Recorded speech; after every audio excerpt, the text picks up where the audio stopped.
ਤੁਸੀਂ ਰਾਈਟ ਮਸੇ ਨਾਲ ਜੁੜੇ ਹੋ, ਪ੍ਰਭੂ ਤੁਹਾਡੇ ਨਾਲ ਗੱਲ ਕਰਦਾ ਹੈ। तो ਅੱਜ ਜਿਹੜਾ ਪ੍ਰਭੂ ਨੇ ਮੈਨੂੰ ਮੈਸੇਜ ਦਿੱਤਾ ਹੈ ਔਰ ਪ੍ਰਭੂ ਨੇ ਇਸ ਗੱਲ ਨੂੰ ਬੋਲਿਆ ਕਿ ਕਈ ਲੋਕਾਂ ਦੀ ਲਾਈਫ ਦੇ ਅੰਦਰ ਇੱਕ ਸਵਾਲ ਹੈ और ਤੁਸੀਂ ਮੇਰੇ ਨਾਲ ਸਹਿਮਤ ਹੋਗੇ कि यार लाइफ की मेरी मेन प्रॉब्लम है कि, ठीक है। और जब हम डॉक्टर के पास जाते हैं तो डॉक्टर क्या करता है, आपको डायग्नोस करता है और डायग्नोस करके, जैसे मान लो आपने बोला मेरा सर दर्द है, तो वो पहले क्या करेगा, आपको डायग्नोस करेगा और उसके बाद आपको उसकी वजह बताएगा, आपके ब्लड के अंदर दिक्कत है या आपकी किसी नाड़ के अंदर दिक्कत है, और फिर आपका ट्रीटमेंट करेगा, फिर आप ठीक हो जाएंगे। ऐसे ही होता है। तो आज जो है हमें ज़रूरत है अपनी उस मेन प्रॉब्लम को डायग्नोस करने की। लेकिन हम कई सालों से मसीह में चल रहे हैं, कई चर्चेस में भी गए, लेकिन उस प्रॉब्लम को आज तक डायग्नोस करके बताया नहीं गया, या हम उस प्रॉब्लम को ढूंढ नहीं पाए कि यार मेरी प्रॉब्लम का कारण है क्या। तो मेन प्रॉब्लम जड़ी है उन्होंने ਅਸੀਂ ਭਾਲ ਨਹੀਂ ਪਾਉਂਦੇ कि साडी लाइफ दी मेन प्रॉब्लम की है। हमारी जो मेन प्रॉब्लम है वो क्या है, किस कारण जो हमारी वो गवाही नहीं बन रही, किस कारण हमारी लाइफ में काम नहीं हो पा रहा, तो वो मेन जो बात है वो पता नहीं लग पाती हमें। अब हम बाइबल में से देखेंगे, कई लोग थे परमेश्वर के, बहुत बड़े बड़े लोग थे बाइबल में, लेकिन उनको अपनी मेन प्रॉब्लम का कारण नहीं पता था। लेकिन जैसे ही उनको वो मुख्य कारण पता लगा तो उनकी लाइफ में एक बदलाव आया। तो आज उन लोगों के बारे में देखेंगे। सबसे पहले हम देखेंगे अब्राहम के बारे में। तो उत्पत्ति 20 अध्याय उसकी 1 से 2 हम पढ़ेंगे। वहाँ पर लिखा है, फिर अब्राहम वहाँ से कूच कर दक्षिण देश में आकर कादेश और शूर के बीच में ठहरा और गरार में रहने लगा। और इब्राहिम अपनी पत्नी सारा के विषय में कहने लगा कि वह मेरी बहन है।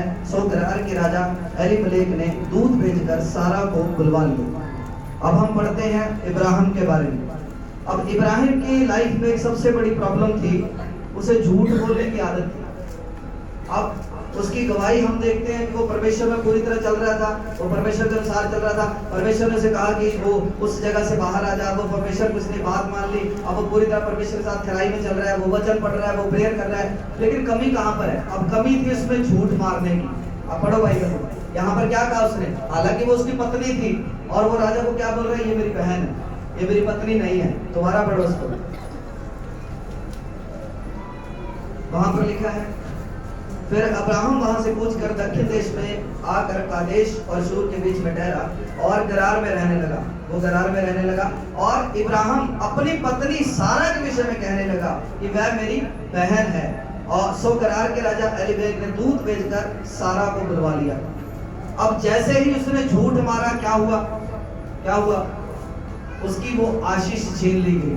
पत्नी क्या थी, उसकी आशीष थी। और वैसे ही जैसे उसने झूठ मारा, उसने बोला कि ये तो मेरी पत्नी नहीं है, ये मेरी बहन है, तो राजा ने क्या किया, वैसे ही उसको अपने पास बुला लिया। अब उसकी जीवन की सबसे बड़ी आशीष चलेगी। आपकी लाइफ में भी आपकी एक एक करके आशीषें जा रही है, क्योंकि वो मुख्य कारण आपको नहीं पता।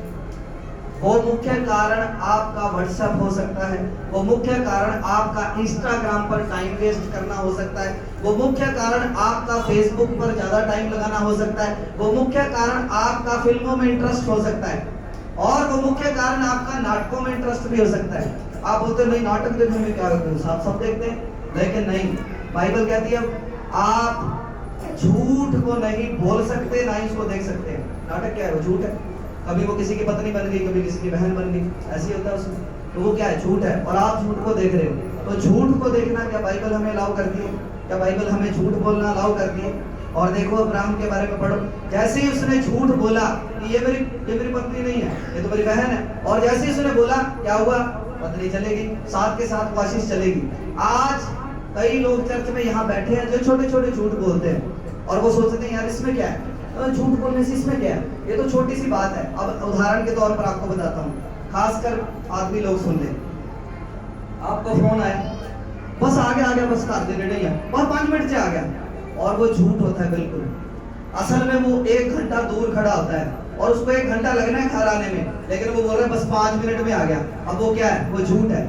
उसके लिए वो छोटी सी बात है, लेकिन उसके कारण उसकी एक आशीष उसकी लाइफ से चलेगी, इसको पता नहीं। अब वो देख रहे हैं मेरी लाइफ में प्रॉब्लम क्या है, वो छोटा सा झूठ आपके लाइफ की सबसे बड़ी प्रॉब्लम है। इब्राहिम ने क्या कहा था? अब कई लोग बोलते हैं यार भी झूठ ना मारिए तो काम नहीं चलता है ना, बिजनेस वाले कहते हैं कि झूठ ना मारिए तो काम नहीं चलता। ठीक है, जो बिजनेस करते हैं वो झूठ का सहारा तो लेना पड़ेगा, ये बिल्कुल रॉन्ग चीज है। अब्राहम के बारे में पढ़ो, अगर अब्राहम के अंदर एक डर था कि अगर मैं राजा को बोल दूंगा कि ये मेरी पत्नी है तो मेरी जान पे बनाएगी, तो इससे अच्छा मैं कह दूं कि ये मेरी बहन है। अब उसके पास वैलिड रीजन भी था, वैलिड रीजन के साथ उसने झूठ मारा, लेकिन फिर भी क्या हुआ, उसकी पत्नी चलेगी। आप झूठ नहीं बोल सकते, चाहे वो छोटा सा छोटा भी है। अब बिजनेस वाले लोग बोलेंगे यार फिर झूठ ना बोलूं तो चीज कैसे बेचूं। अब मैं भी बेचता रहा हूं, मैंने भी सेल्स किया है। हमेशा हमारा डायलॉग क्या होता है, नहीं यार ये तो आई 100 दी है, 100 दी आई है, 110 दी तो दे दे लगा, मैं बेटा उसको मौका पे है और आपको पता है वो 70 की चीज आई आप पे, लेकिन आप बोल रहे मेरे को आई 100 की है, मैं 110 की बेच रहा हूँ, तो ये झूठ है। आपको क्या बोलना चाहिए भी यार मेरे इतने में दूंगा, इसमें मेरे को पड़ता नहीं है। इसमें कोई झूठ है? झूठ है कोई नहीं है, सच बोला आपने भी मेरे को इसमें पड़ता नहीं है। अगर मैं इतने में दूंगा भाई मेरे को नुकसान होगा, मैंने अपने परिवार अपने बच्चे भी अपना सारा कुछ देखना है अपने, तो मैं इतने में नहीं दे सकता, मेरे को इसमें मेरे को पड़ता नहीं है। तो अगला कुछ गोली मार देगा आपको, लेकिन आप क्या बोलते हो, ना ना रहा 100 दी आई 105 दी तक दे जाना।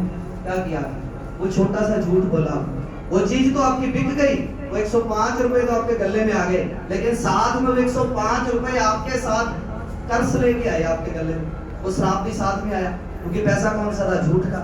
और जो बिजनेस करते हैं, चाहे वो लेडीज है चाहे वो जेंट्स है, आप इस बात का ध्यान रखिए, झूठ आपने नहीं बोलना। आप सच बोल के काम करो, उसको बोलो यार मेरे को पड़ता नहीं है, इतने में नहीं दे सकता मैं, अगर मैं इतने में दूंगा तो मेरे को पड़ता नहीं है। बस आपको उसकी कॉस्ट बताने की जरूरत क्या है, क्या उसने आपके यहाँ पर कनपट्टी पे गन रखी थी तो बता कितने दी आई, तो 9-10 की गोली मारता नहीं कहा था उसने, नहीं, ये तो हमारी सोच थी कि अगर मैं ऐसे इसको बोलूंगा तो जल्दी बिक जाएगी, आपकी बिक्री उल्टा डबल हो जाएगी, करके देखना। और अगर डबल ना हो फिर मेरे को आकर कहना कि आपने झूठ बोला, आपकी बिक्री डबल हो जाएगी जब आप सच से उस काम को करना शुरू करोगे।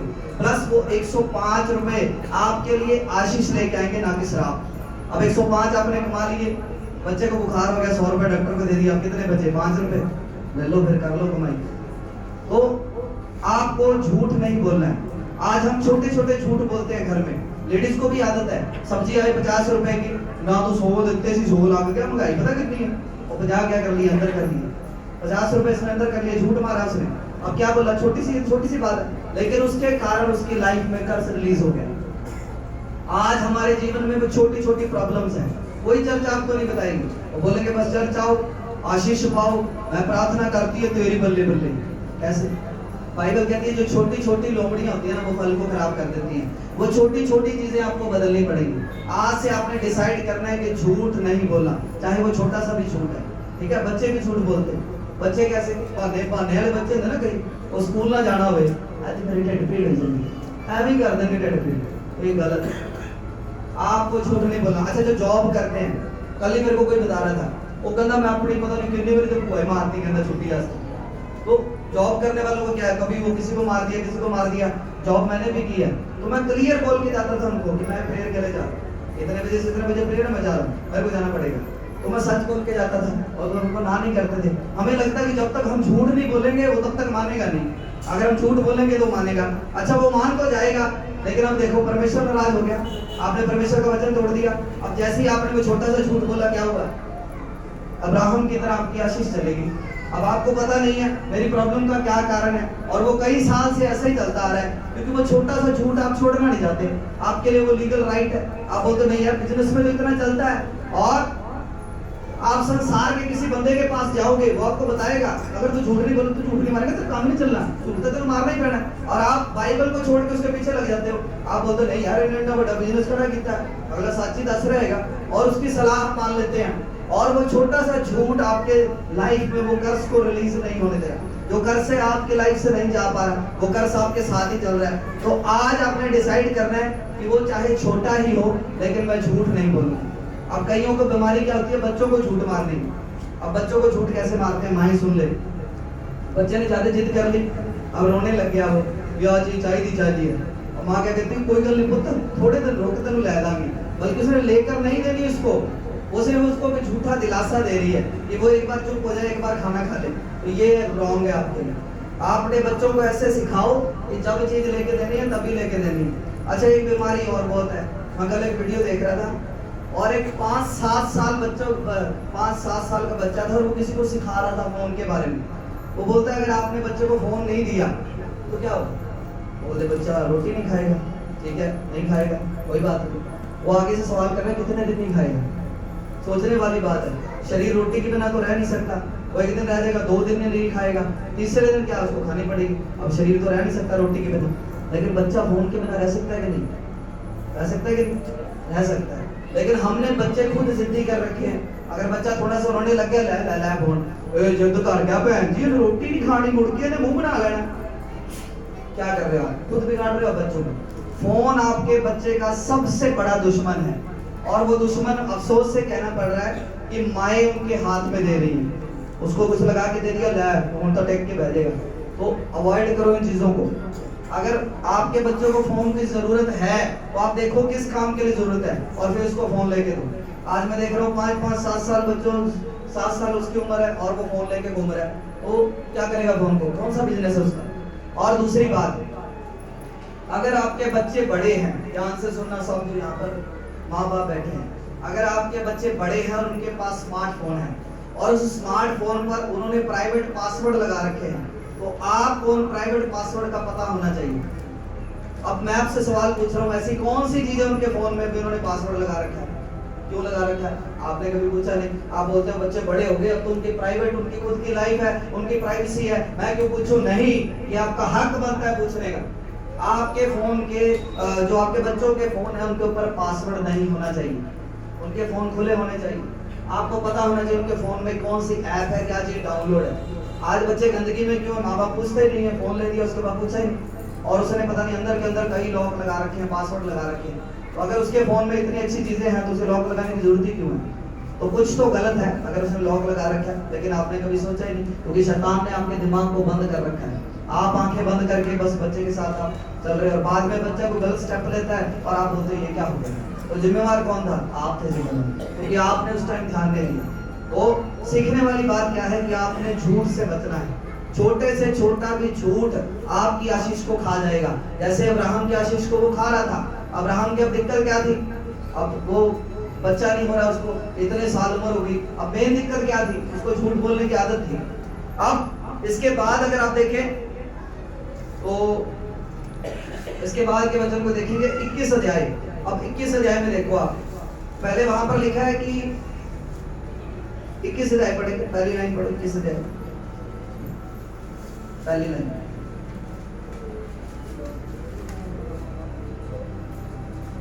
सो यहोवा ने जैसा कहा था वैसा ही सारा की सुधि लेके उसके साथ अपने वचन के अनुसार किया। अब कब किया, अगर आप इसको पढ़े ध्यान से तो अगर इसके 18 आयत आप पढ़े ना तो यहाँ पर लिखा है, क्योंकि यहोवा ने इब्राहिम की पत्नी सारा के कारण एलीमेलेक के घर की सब स्त्रियों को की कोखों को पूरी रीति से बंद कर दिया था। अब ये वचन है 20 आयत का। अब मैं आपको एक सवाल पूछता हूँ, 20 आयत में क्या हुआ, एलीमेलेक उसको ले गया था, सारा को ले गया था। अगर उस टाइम सारा गर्भवती होती तो क्या उसे पता नहीं लगता, अंधा था वो, अंधा था क्या वो। अगर उसके मान लो गर्भवती है, उसके थोड़ा पेट बाहर आया हुआ है, उसे पता नहीं लगता, तो वो उसको कुंवारी समझ के कैसे ले गया साथ, क्योंकि तब तक उसकी कोख में कुछ नहीं था, तब तक वो बिल्कुल नॉर्मल थी। जो 20 अध्याय लिखा गया और 21 अध्याय में जाकर वो बोल रहे हैं कि वो गर्भवती हुई, और उसमें सोचो कितना टाइम लगा होगा, कम से कम 9 महीने तो मान के चले कि 9 महीने बाद, या मेरी जो सोच है कम से कम साल 1.5 साल का समय लगा होगा। और साल 1.5 साल में उसने सीखा इब्राहिम ने इस बात को कि जब मैंने झूठ बोला था क्या हुआ था, सारा मेरी लाइफ से चली गई थी और अब मुझे झूठ नहीं बोलना है। तो उसने मेरे हिसाब से साल 1.5 साल में अपने आप को ट्रेंड किया होगा कि तुझे झूठ नहीं बोलना। और जैसे ही उसने अपने आप को ट्रेंड किया, बाइबल में कहा, परमेश्वर ने भी कहा मेरी उपस्थिति में चलता जा और सिद्ध होता जा, क्योंकि परमेश्वर को पता था इसमें कमी है झूठ बोलने की, और जब तक ये कमी को दूर नहीं करेगा ये ब्लेसिंग को नहीं पाएगा। और जैसे ही उसने अपने आप को करेक्ट किया होगा साल 1.5 साल में झूठ बोलने की आदत से, 21 अध्याय में हम पढ़ते हैं कि जैसा परमेश्वर ने कहा था सारा गर्भवती हुई और उसने जन्म दिया इसहाक। लेकिन हुआ कब, तब उसने उस छोटे से झूठ को छोड़ा। तो आपकी आशीष आज अटकी हुई है, आपकी प्रॉब्लम का जो मेन कारण है ना वो थोड़ा सा छोटा सा झूठ है। तो वो छोटा सा झूठ भी है जो आपको छोड़ना पड़ेगा। और इसके बाद हम पढ़ेंगे एक परमेश्वर का बहुत ही बड़ा योद्धा हुआ है बाइबल में, और उसके अंदर क्या कमी थी, उसको लड़कियों का बड़ा शौक था और वो जल्दी आकर्षित हो जाता था लड़कियों के प्रति। लड़कियां खूबसूरत उसकी कमजोरी थी। अब उसके बारे में भी पढ़ेंगे। न्यायियों 14 अध्याय उसकी 17 आयत में पढ़ेंगे। और जेवनार के 7 दिन वह स्त्री उसके सामने रोती रही, और 7वें दिन जब उसने उसको बहुत तंग किया, तब उसने उसको पहेली का अर्थ बता दिया। तब उसने उसे अपनी जाति के लोगों को बता दिया, और शिमशोन की पत्नी उसके एक संगी को, जिसने उसने मित्र का सा व्यवहार किया था, ब्याह दी गई। तो 20 आयत में अगर हम पढ़ते, 17 में हम पढ़ रहे हैं कि जो परमेश्वर का एक योद्धा था शिमशोन, अब क्या हुआ, वो बहुत बड़ा योद्धा था। अब उसने एक पहेली रख दी उनके सामने, उसे एक स्त्री पसंद आई, अब वो स्त्री से विवाह करना चाहता था। अब उसने उनके सामने एक पहेली रख दी कि मेरे को इस पहेली का अर्थ बताओ। अब पहेली का अर्थ अब उनको पता नहीं था। अब उसकी कमजोरी क्या थी, औरत उसकी कमजोरी थी। अब उसने कई बार उसको पूछा बहला फुसला के, अब उसने नहीं बताया। अब अंत में क्या हुआ, फिर उसको ज्यादा उसने परेशान करना शुरू कर दिया। अब यहाँ पर हम पढ़ते हैं तो वहां पर लिखा है कि वो ज्यादा ही रोकर उसको कहने लगी, और जेवनार के 7 दिन में वह स्त्री उसके सामने रोती रही, और 7वें दिन जब उसने उसको बहुत तंग किया, तब उसने उसको पहेली का अर्थ बता दिया। अब एक औरत के पीछे लगकर उसने अपना राज बता दिया उसको, उसने पहेली का अर्थ बता दिया। अब उसने क्या किया, पहेली का अर्थ जाकर बता दिया उनको कि ये है पहेली का अर्थ, जब वो तुझसे पूछे तो तुम बता देना। अब उन्होंने सही जवाब दे दिया उसका। अब जैसे ही उसने उस औरत के पीछे लगकर अट्रैक्शन में आकर जैसे ही वो स्टेप उठाया, 20 आयत में देखो क्या हुआ, और शिमशोन की पत्नी उसके एक संगी को, जिससे उसने मित्र का सा बर्ताव किया था, ब्याह दी गई। अब पत्नी उसकी होनी थी, अब समझ के बाहर है बात। 17 आयत में तो वो उसके साथ है और उससे बातचीत कर रही है। अब 20 आयत में उसके मित्र के साथ विवाह हो गया। ये कैसे हुआ, ये क्यों हुआ?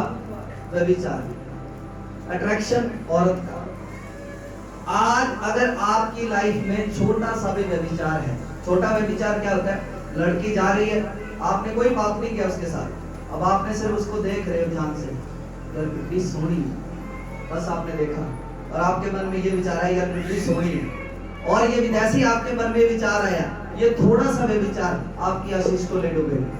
अब पत्नी किसकी होनी थी उसकी, अब चली किसके पास गई, मित्र के पास। कई बार क्या होता है, उस चीज के लिए मैं प्रेयर कर रहा होता हूँ, और आपने अपनी लाइफ में देखा होगा, मैं प्रेयर कर रहा हूँ, लगातार फास्टिंग कर रहा हूँ कि परमेश्वर मुझे गाड़ी चाहिए, मुझे गाड़ी चाहिए, मुझे गाड़ी चाहिए, लेकिन 3 महीने बाद गवाही आती है मेरे साथ वाले की, उसने गाड़ी ले ली, वो माइक पढ़ के गवाही दे रहा है, हालेलुया प्रभु ने मुझे बड़ी ने ब्लेस किया, मैं तो सोचा भी नहीं। वो आशीष आपकी थी, उसके पास चलेगी कैसे? वो छोटी सी कमियां, वो छोटा सा झूठ, वो छोटा सा व्यभिचार। आपके पास कोई लिंक आया, आप बोलते यार मैं ब्लू फिल्म नहीं देखता, लेकिन आपके पास एक लिंक आया कि लड़कियों की फलाना फोटो देखने के लिए क्लिक करें, अब आपने क्लिक किया, वो फोटो देख ली, तो क्या हुआ, छोटा सा व्यभिचार कर लिया आपने। अब जैसे ही वो व्यभिचार किया, आशीष आपकी लाइफ से चलेगी। आप जो 3 महीने से, 4 महीने से, 6 महीने से प्रेयर कर रहे थे, सब मिट्टी हो गई। अब शिमशोन कौन था? परमेश्वर ने, बाइबल कहती है परमेश्वर का नाज़ीर था, परमेश्वर की ओर से चुना हुआ था, और इतना बल से परमेश्वर का आत्मा उस पर उतरता था, एक हड्डी से उसने हजारों बंदों को मार दिया था। लेकिन वो बंदा भी यहाँ पर देख लो, उसका भी बेड़ा गर्क हो गया। कारण क्या था?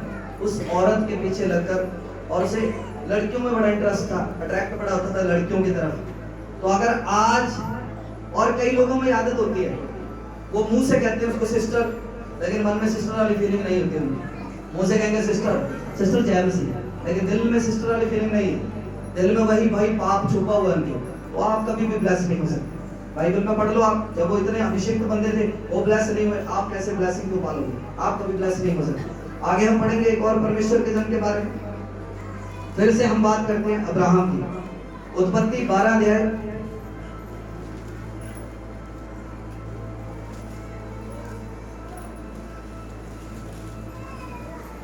तो मैं वचन को थोड़ा शॉर्ट कर रहा हूँ, वचन थोड़ा लंबा है, मैं शॉर्ट कर रहा हूँ, कई आयतें मैं इसमें आपको नहीं बता रहा। उत्पत्ति यहाँ पर लिखा है 12 अध्याय उसकी 4 से 5 अगर हम पढ़े, यहाँ पर लिखा है यहोवा के वचन के अनुसार अब्राहम चला और लूत भी उसके संग चला। और जब अब्राहम हराम देश से निकला, उस समय वह 75 वर्ष का था। तो अब्राहम अपनी पत्नी, सारे अपने भतीजे लूत को, और जो धन उन्होंने इकट्ठा किया था, जो प्राणी उन्होंने हराम में प्राप्त किए थे, सबको लेकर कनान देश में जाने को निकल चला, और वह कनान देश में आ भी गए। और बाद में पढ़ते हैं उत्पत्ति 13 उसकी 14 से 16। जब लूत अब्राहम कि धूल के किनको को गिन ना सकेगा, वही तेरा वंश भी गिन सकेगा। यानी जो किनको को गिन सकेगा वो तेरा वंश गिन सकेगा, इतना वंश मैं तेरा कर दूंगा। अब ये कब हुआ उसके साथ? अब कमांडमेंट क्या थी? कमांडमेंट थी अब्राहम को कि तूने वहां से बाहर आना है ना, तूने छोड़ना है उस जगह। तो अब उसको इतना बोला था कि अपने घराने समेत तूने उस जगह को छोड़ना है। अब लूत को साथ ले जाने के लिए परमेश्वर ने तो नहीं कहा था, अब ओवर स्मार्ट बन गया ना भाई, लूत तो बिना यहाँ पर रह सकते। आज यहाँ पर कई लोग बैठे हैं, वो लोग जो आपकी लाइफ में नहीं होने चाहिए। आपकी एक सहेली है जो एडल्ट बातें करती है, एडल्ट जोक्स बोलती है, एडल्ट मजाक करती है। आपका एक मित्र है जो एडल्ट बातें करता है और आप बोलते हैं नहीं यार ये तो मेरा बहुत पुराना दोस्त है, इसको मैं नहीं छोड़ सकता। फिर क्या होगा, मैं मसीह में आ गया तो इसका साथ थोड़ी छोड़ सकता हूँ, इसके साथ तो मेरे को रहना पड़ेगा, ये मेरे सुख दुख में मेरे साथ रहा है। अब सेम सोच किसकी थी? अब्राहम की। अब लूत को कैसे छोड़ूं? लूत तो मेरे साथ था सदा, लूत ने हर जगह